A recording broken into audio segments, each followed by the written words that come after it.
मनुष्य में भी 5 अद्भुत इंद्रियां हैं, पर निर्देशन चाहिए होता है। सबसे पहला हथियार मन होता है, जो पांचों को संभालता है। मन होता है जो संवेदनशील अंगों को संभालता है, और बुद्धि इस ऊर्जा को नियंत्रित व निर्देशित करती है। वेदांत कहता है कि प्राकृतिक रूप से बहता जीवन सबसे अच्छा है जनमानस के लिए, पर आपको अनुशासन को नारकीय ढंग से अवश्य गुजरना होगा, नहीं तो ये जानवरों के स्वभाव जैसा हो जाएगा।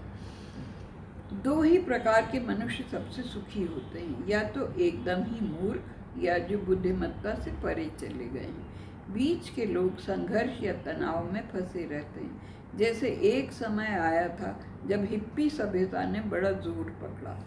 पूर्ण स्वतंत्रता, कोई भी बंधन नहीं, पर यह सब थोड़े दिन चला, फिर लोगों की रुचि इस पर से हट गई। मनुष्य बुद्धि ही जान सकती है किसे बाहर निकालना है, किसे अंदर सीमित रखना है। यदि आत्मिक बल है, बुद्धि पर नियंत्रण है, तो सही ही बाहर आएगा और एक दूसरे से प्रेम उत्पन्न करेगा।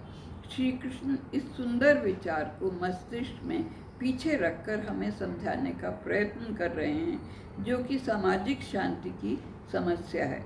यदि शांति नहीं होगी तो मानव जीवन को हम कैसे आनंद से भोग सकेंगे। जो ऊर्जाएं अंतर्निहित हैं उन्हें निचोड़िए, पवित्र कीजिए, उनका रूपांतरण करिए कुछ अच्छे से अच्छे के लिए। समाजशास्त्र में सामाजिकता एक बड़ा शब्द है। एक मनुष्य के बालक में प्रेम का गुण, एक दूसरे से मिलने का गुण अवश्य होना चाहिए। यदि ऐसा नहीं हुआ तो अपराध बढ़ते चले जाएंगे, उन्हें रोक पाना मुश्किल काम हो जाएगा।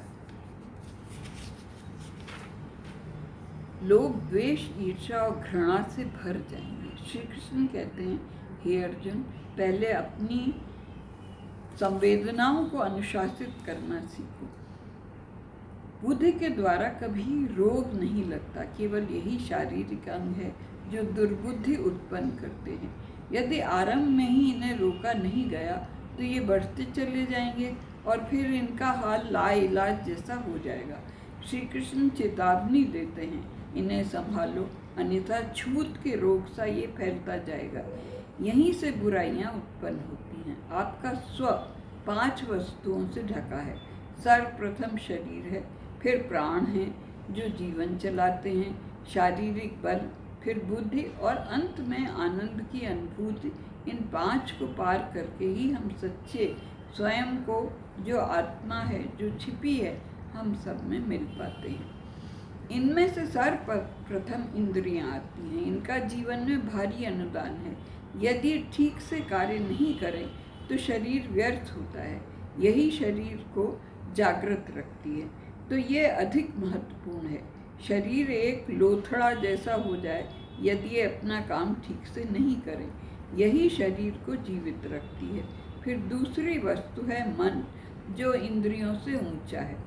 फिर मन से ऊंची है बुद्धि। तो आप देख सकते हैं कि स्तर क्या है। साधारण उससे ऊंचा, सबसे ऊंचा, बुद्धि से परे भी क्या है। केवल एक सत्य है, वो है आत्मा, या उसे ही स्व कह सकते हैं। हम इसके बारे में कम जानते हैं, इसलिए आज के संसार में इसके बारे में जानने की बहुत उत्सुकता है। बुद्धि और इच्छा शक्ति का सम्मेलन ही श्रेष्ठ चरित्र बनाता है। हम देखने में साधारण लगते हैं, पर ऐसा नहीं है। अनेक परतों से हम ढके हुए हैं, जैसे हमारी खाल या चमड़ी। आत्मा ऐसी है जिसे कोई पाप छू भी नहीं सकता। किसी तरह का रोग आत्मा को नहीं लग सकता। कोई छूत नहीं छू सकती। हर तरह की छूत नीचे से आरंभ होती है। हर प्रकार का संक्रमण नीचे से ही आता है। ऊंचाइयां अधिकतर साफ सुथरी होती हैं। शंकराचार्य कहते हैं, बुद्धि तो नाड़ी संस्थानम ब्रह्म है। ब्रह्म से समीप अर्थात आत्मा। केवल नीचे देखिए और वो वही है।